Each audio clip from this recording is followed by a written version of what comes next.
Video like जरूर कर लीजिए और ऐसे वीडियो लगातार फ्री में पाने के लिए चैनल को तुरंत सब्सक्राइब कर लीजिए और बेल आइकन को जरूर टैप कर लीजिए ताकि आगे भी सारे वीडियो आपको मिलते रहे। यूट्यूब में फॉलो करते हैं तो प्लीज ये वाला फ्री टेलीग्राम चैनल जरूर ज्वाइन कर लीजिएगा। सारे नोटिफिकेशन सारे अपडेट यहीं पे आते हैं, ध्यान रखिए। नमस्कार दोस्तों, एग्ज़ाम प्रिपरेशन में मैं प्रियंका एक बार फिर से आप सभी का स्वागत करती हूं। और आज की क्लास में जो आप टॉपिक पढ़ने वाले हैं वो इंडियन वेजिटेशन है, अर्थात जो नेचुरल वेजिटेशन है इंडिया का, उसके बारे में जानेंगे। ठीक है, प्राकृतिक वनस्पति कैसी भारत में पाई जाती है और पहले तो आप देखेंगे वनों के प्रकार क्या क्या हैं। अगर आप न्यू हैं इस चैनल पर तो आपकी जानकारी के लिए बता दूं, ये क्लास डेली दोपहर 1 बजे आती है, जिसमें आप जीएस सेक्शन मेरे साथ कवर कर सकते हैं और रात को 9 बजे प्रैक्टिस की क्लास है। इसके साथ साथ अगर आप अपकमिंग एग्ज़ाम समीक्षा अधिकारी, सहायक समीक्षा अधिकारी, जिसका री एग्ज़ाम होना है, यूपीपीसीएस, अदर भी एग्ज़ाम, किसी एग्ज़ाम की आप प्रिपरेशन करना चाहते हैं तो स्टडी फॉर सिविल सर्विसेज के पेड कोर्स से जुड़ सकते हैं, जिसमें आप कंप्लीट प्रिपरेशन एक जगह कर सकते हैं। सारे सब्जेक्ट की तैयारी एक जगह से कम समय में और बेहतर ढंग से आप टेस्ट सीरीज़ और पेड क्विज भी ज्वाइन कर सकते हैं। तो ये हो गई आपके कोर्स से रिलेटेड जानकारी। चलिए आगे की क्लास देखते हैं। देखिए, अगर आपको बेहतर ढंग से प्रिपरेशन करनी है तो आपको क्या करना है, रिवीजन के साथ साथ आप अपनी क्लास कीजिए। तो अभी आप रेगुलर जो पढ़ रहे हैं ना, तो आपको क्या करना है, उसको रिवाइज भी करते रहना है, अदरवाइज़ आप पिछला भूलते जाएंगे। और जैसा कि अभी एग्ज़ाम डेट बढ़ गई है यूपीपीसीएस की भी, और समीक्षा अधिकारी, सहायक समीक्षा अधिकारी की तो अभी डेट भी नहीं आई है, तो ठीक ठाक वक्त है आपके पास। आप प्री प्लस मेंस दोनों की प्रिपरेशन स्टार्ट कर सकते हैं।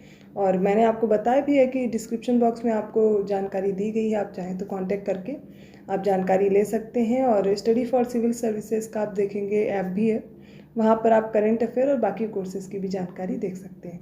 चलिए स्टार्ट करते हैं आज अपनी क्लास को, जिसमें हमें प्राकृतिक वनस्पति पढ़नी है। तो मैं सबसे पहले बताऊंगी नेचुरल वेजिटेशन है क्या, ये वनस्पति कौन कौन सी हैं, कितने प्रकार की होती हैं। इसके बाद में आपको मैप पर समझाऊंगी और फिर पूरी क्लास कंटिन्यू करेंगे, जैसे कि हमेशा हमारे चैप्टर को पढ़ते आ रहे हैं। तो प्राकृतिक वनस्पति डिफरेंट प्लेसेस पे डिफरेंट मिलेगी, अर्थात कैसा क्षेत्र, कैसी मृदा है, पानी की अवेलेबिलिटी कैसी है, टेम्परेचर कैसा है या सनलाइट कैसी मिल रही है, इन बहुत से फैक्टर्स पर निर्भर करती है। तो ये सारे कारक, जलवायु की परिस्थिति कैसी है, मौसम कैसा है, इन सभी के अनुसार आप देखेंगे तो अलग अलग क्षेत्रों में अलग प्रकार की वनस्पति मिलती है। जैसे कि उष्ण पर्णपाती भी आप पढ़ते, पर्णपाती वन वो होते हैं जो अपनी पत्तियां गिरा देते हैं जब भी शुष्क मौसम होता है, पानी की कमी होती है, तो ये क्या करते हैं, अपनी पत्तियां गिरा देते हैं जिससे वाटर लॉस ना हो। लेकिन जो सदाबहार वन है, ऐसा नहीं कि उनकी पत्ती कभी गिरती, लेकिन एक साथ पतझड़ वाला मौसम नहीं आता उनमें, कभी कदार एक दो पत्तियां गिरती रहती, लेकिन वो साल भर हरे भरे रहते हैं, क्योंकि उन्हें अच्छी मात्रा में वर्षा का पानी मिल जाता है, पानी की मात्रा ठीक ठाक मिल जाती है।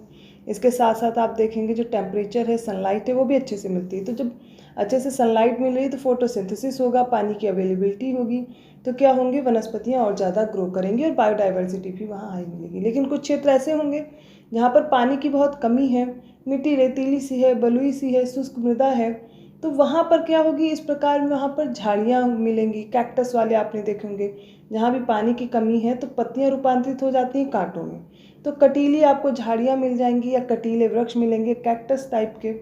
तो ये भी आपको अलग अलग वेजिटेशन में देखने को मिलेगा। इसके साथ साथ कुछ पर्वतीय वन होते हैं, टुंड्रा होते हैं, टैगा होते हैं, ये सब अलग अलग क्षेत्रों में अलग अलग तरह की वनस्पति। जब भी ऊंचाई पर बढ़ते जाते हैं तो क्या होता है कि बर्फ़, आपने देखा है ना, पहाड़ों पर बर्फ़ जमी होती है, वहाँ पर आपको अलग तरह का वेजिटेशन मिल जाएगा। त्रिकोण शंकुधारी वृक्ष होते हैं जिन पर बर्फ़ गिरती है तो फिसल के नीचे गिर जाए। तो इस तरीके से पौधे अपने आप को ढाल लेते हैं जहाँ वह जैसी जलवायु है। एक एक करके सबको समझने वाले मैंने इंट्रोडक्शन दिया है इस चैप्टर के बारे में। चलिए स्टार्ट करते हैं। तो प्राकृतिक वनस्पति से अभिप्राय उसी पौधा समुदाय से है जो लंबे समय तक बिना किसी बाहरी हस्तक्षेप के उगता है, और इसकी विभिन्न प्रजातियां वहां पाई जाने वाली मिट्टी और जलवायु परिस्थितियों में यथासंभव स्वयं को ढाल लेती हैं।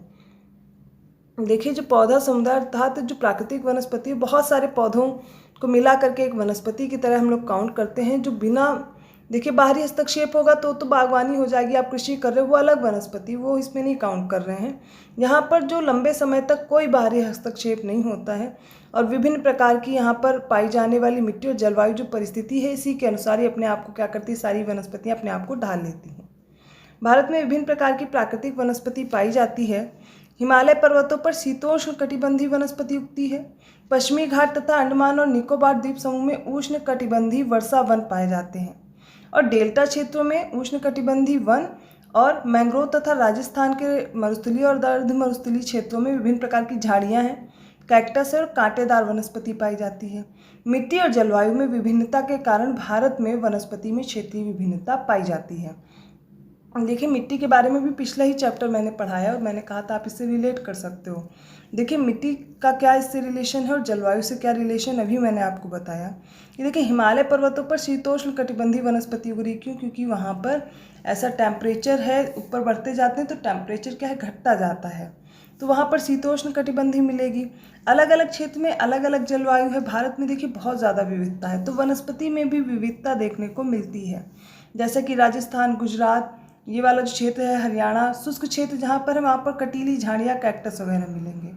मरुस्थल वाले क्षेत्र में ना मैंग्रोव भी मिलते हैं, जो तटीय क्षेत्र हैं, कोस्टल रीजन्स हैं, डेल्टा वाला क्षेत्र, वहाँ पर मैंग्रोव भी देखने को मिलते हैं। आगे देखते हैं, प्रमुख वनस्पति प्रकार तथा जलवायु परिस्थिति के आधार पर भारतीय वनों को निम्न प्रकारों में बांटा जा सकता है। तो वनों के प्रकार क्या क्या है? पहला तो उष्ण कटिबंधीय सदाबहार एवं अर्ध सदाबहार वन है। दूसरे उष्ण कटिबंधीय पर्णपाती वन है। फिर है उष्ण कटिबंधीय कांटेदार वन, पर्वतीय वन, वेलांचली या फिर अनूप वन। देखिए यहाँ पर ये जो हैं, ये उष्ण कटिबंधीय सदाबहार एवं अर्ध सदाबहार वन, इनको बोलते हैं ट्रॉपिकल एवरग्रीन फॉरेस्ट। सेकंड वाला है ट्रॉपिकल डेसिड्यूअस फॉरेस्ट, ठीक है।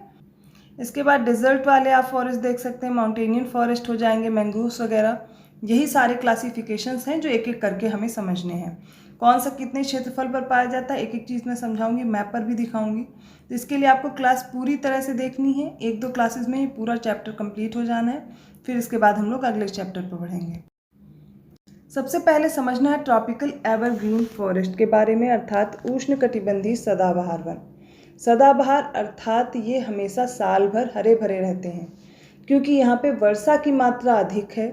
जहाँ जहाँ भी देखेंगे मानसून पहुँचता है और सबसे ज़्यादा बारिश होती है, वहाँ पर आपको ऐसे वन मिल जाते हैं। अब यहाँ से प्रश्न कैसे बनते हैं, प्रश्नों की प्रकृति पहले समझिए। पहले तो आपको समझना है कि यहाँ पर क्या टेम्परेचर रहता है, ठीक है। इसके बाद यहाँ पर कितनी बारिश होती है, वो मात्रा याद रखनी है। और इन जो सदाबहार वन, अर्ध सदाबहार वन, कटिबंधीय पर्णपाती वन, उष्ण कटिबंधीय पर्णपाती वन, इन सब के एग्जाम्पल्स क्या क्या हैं वो भी आपको याद रखने हैं। तो पहले समझ लीजिए, इसके बाद हम लोग एक एक करके एग्जाम्पल भी डिस्कस कर लेंगे। तो ये वन वो वन होते हैं जैसे कि ये पश्चिमी घाट की पश्चिमी ढाल पर मिलेंगे, उत्तर पूर्वी क्षेत्र की पहाड़ियों पर मिलेंगे, अंडमान और निकोबार द्वीप समूह में पाए जाते हैं। ऐसा क्यों है? ये मान लीजिए प्रायद्वीपीय भारत है, ये अंडमान निकोबार मैंने बना दिया है, ठीक है। एक डायग्राम से आप समझ सकते हैं कि साउथ वेस्ट मानसून सबसे पहले ऐसे एंटर करता है और सबसे पहले आप देखेंगे अंडमान निकोबार पे पहुंचता है, फिर पश्चिमी घाट पे आप देखेंगे तो पश्चिमी घाट वाले क्षेत्र में बहुत ज़्यादा मात्रा में बारिश होती है। इसके साथ साथ अंडमान निकोबार वाले क्षेत्र में भी। और आपने देखा है कि जो नॉर्थ ईस्ट वाला रीजन है, मेघालय, मासिनराम, चेरापूंजी, इन सब क्षेत्रों में सबसे ज़्यादा मात्रा में आप बारिश देखते हैं, यहाँ पर भी मिलती है। तो जहाँ जहाँ भी बारिश की मात्रा ज़्यादा है वहाँ पर इस तरीके के वन पाए जा रहे हैं। तो ये हो गया। अब इसमें यही हमें समझना है कि ये किस क्षेत्र में है। तो यहाँ पर पश्चिमी घाट का पश्चिमी ढाल हो गया, उत्तर पूर्वी क्षेत्र की पहाड़ियाँ हो गई, अंडमान निकोबार वाले क्षेत्र में ये वन पाए जाते हैं, उष्ण कटिबंधीय सदाबहार वन या फिर अर्ध सदाबहार वन। इसमें देखिए ये उन उष्ण और आर्द्र प्रदेशों में पाए जाते हैं जहाँ पर वार्षिक वर्षा कितनी होती है, 200 सेंटीमीटर से अधिक होती है। ये आपको फैक्ट याद रखना है, इम्पॉर्टेंट है। और औसत वार्षिक तापमान कितना रहता है, 22 डिग्री सेल्सियस रहता है। मतलब यहाँ पर सूर्य की किरणें भी देखिए ठीक ठाक मात्रा में आती है, इसलिए टेम्परेचर भी क्या है, सही है। देखिए जो ट्रॉपिक ऑफ कैंसर से लेकर के ट्रॉपिक ऑफ कैप्रिकॉर्न तक का जो क्षेत्र है, यहाँ पर सूर्य की किरणें लगभग साल भर आप देखेंगे अच्छी मात्रा में पड़ती हैं, सीधी पड़ती हैं, ठीक है। तो इससे क्या होता है कि यहाँ का टेम्परेचर हमेशा ज़्यादा रहता है in compare to polar regions, या जो उससे हम आगे बढ़ते जाएंगे तो उनके कंपेयर में यहाँ पर देखेंगे टेम्परेचर ज़्यादा रहता है, बारिश की मात्रा ज़्यादा रहती है। तो यहाँ पर इस प्रकार के वन भी पाए जा रहे हैं। इन वृक्षों में वृक्षों की लंबाई कितनी होती है, 60 मीटर से या उससे भी अधिक होती है। क्योंकि इन पेड़ों के पत्ते झड़ने, फूल आने और फल लगने का समय अलग अलग है, इसलिए वर्ष भर हरे भरे दिखाई देते हैं। इस सदाबहार वनों में आप देखेंगे वृक्षों की लंबाई इतनी ज़्यादा होती है कि नीचे वाले क्षेत्रों में पत्ते भी बड़े बड़े होते हैं और इनकी लंबाई बहुत ज़्यादा होती है, जिसकी वजह से नीचे वाले क्षेत्र में धूप तक नहीं पहुंच पाती है, तो मिट्टी यहाँ पर थोड़ी दलदली सी हो जाती है। ठीक है, नमी मतलब अंधेरा रहता है नीचे के क्षेत्रों में। आपने अगर नहीं देखा है तो एक बार आप सर्च करके देख लीजिएगा, आपको ट्रॉपिकल एवरग्रीन फॉरेस्ट देखने को मिल जाएंगे। चलिए अब आगे बढ़ते हैं। अब पढ़ना है उष्णकटिबंधीय पर्णपाती वन अर्थात ट्रॉपिकल डेसिडुअस फॉरेस्ट, और भारत में सबसे ज़्यादा क्षेत्रफल पर यही वन पाए जाते हैं। भारत में ये वन बहुतायत में पाए जाते हैं और इन्हें मानसून वन भी कहा जाता है।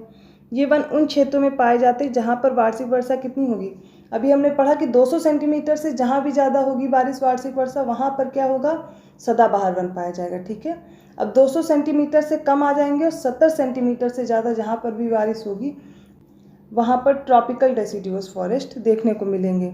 जल उपलब्धता के आधार पर इन वनों को आर्द्र और शुष्क पर्णपाती वनों में विभाजित करते हैं। कैसे, जैसे 100 से लेकर के 200 सेंटीमीटर तक की जो बारिश होगी वहाँ पर आर्द्र पर्णपाती वन मिलेंगे, मॉइस्ट डेसिडुअस वाले फॉरेस्ट होंगे। 100 सेंटीमीटर से कम आ जाइए तो वहाँ पर क्या होंगे, ये ड्राई डेसिडुअस फॉरेस्ट होंगे 70 से 100 सेंटीमीटर के बीच में। और एक एक करके एग्जाम्पल देखते जाएंगे। आर्द्र पर्णपाती वन अर्थात ट्रॉपिकल मॉइस्ट डेसिडुअस फॉरेस्ट जो हैं ये उन क्षेत्रों में पाए जाएंगे जहाँ पर 100 से 200 सेंटीमीटर बारिश होती है। ये वन उत्तर पूर्वी राज्यों में हिमालय के गिरिपार, पश्चिमी घाट के पूर्वी ढाल और उड़ीसा में उगते हैं। इसके एग्जाम्पल देखिए क्या क्या हैं, यही इंपॉर्टेंट पॉइंट है यहाँ का। सागवन, साल, शीशम, हुर्रा, महुआ, आंवला, सेमल, कुसुम, चंदन, ये सारी प्रजातियाँ किस में आएंगी, ये आर्द्र पर्णपाती वन में आएंगी। ठीक है, फिर शुष्क पर्णपाती वन है, ड्राई डेसिडुअस फॉरेस्ट है। अब ये उन क्षेत्रों में मिलेंगे जहाँ पर वार्षिक वर्षा कितनी होगी, 70 से 100 सेंटीमीटर। आर्द्र क्षेत्रों की ओर ये वन आर्द्र पर्णपाती और शुष्क क्षेत्रों की ओर कांटेदार वनों में मिल जाते हैं। ये वन प्रायद्वीप में अधिक वर्षा वाले भागों में, उत्तर प्रदेश बिहार के मैदानी भागों में देखते हैं। अधिक वर्षा वाले प्रायद्वीपीय पठार और उत्तर भारत के मैदानों में ये वन पार्क नुमा भूदृश्य बनाते हैं, जहाँ पर आप देखेंगे सागवन और अन्य पेड़ों के बीच हरी भरी ये घास के रूप में होते हैं।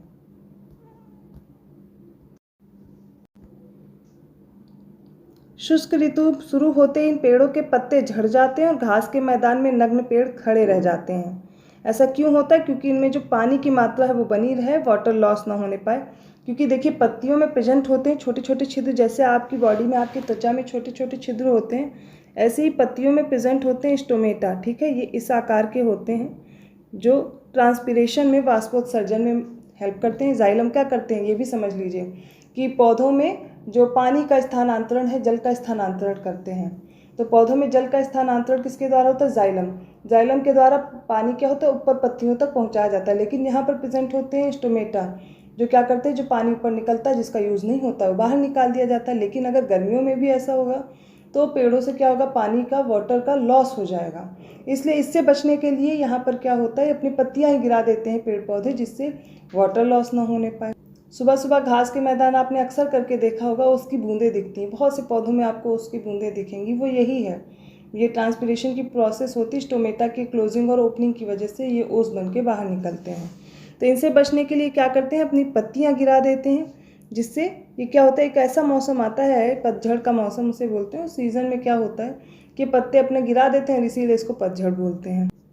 इन वनों में पाए जाने वाले मुख्य पेड़ों में कौन कौन से आएंगे, तेंदू है, पलास है, अमलतास, बेल, खैर, अगजल वुड हो गया, ये सारे पाए जाएंगे। ठीक है, राजस्थान के पश्चिमी और दक्षिणी भागों में कम वर्षा वाले और अत्यधिक पशुचारण के कारण जो प्राकृतिक वनस्पति है वो बहुत विरल हो गई, मतलब दूर दूर बचे हैं। और चरने की वजह से देखिए मृदा संरक्षण भी एक टॉपिक आपको पढ़ना है और मृदा क्षरण भी पढ़ना है, वो मैं लास्ट में कवर कराऊंगी। अभी पहले मेन टॉपिक कवर कर रहे हैं, फिर इसके बाद और भी टॉपिक, क्योंकि अभी देखा था प्रश्न पूछा गया था कि अपर्दन का कौन कौन से, ये क्रोनोलॉजिकल ऑर्डर में लगाने को आया था कि सबसे पहले अपर्दन का कौन सा रूप है, फिर उसके बाद, और ऐसे करके इसमें रिल वाला आया था, शीट वाला आया था, सीट इरोजन, रिल इरोजन, ऐसे करके दिया गया था ना।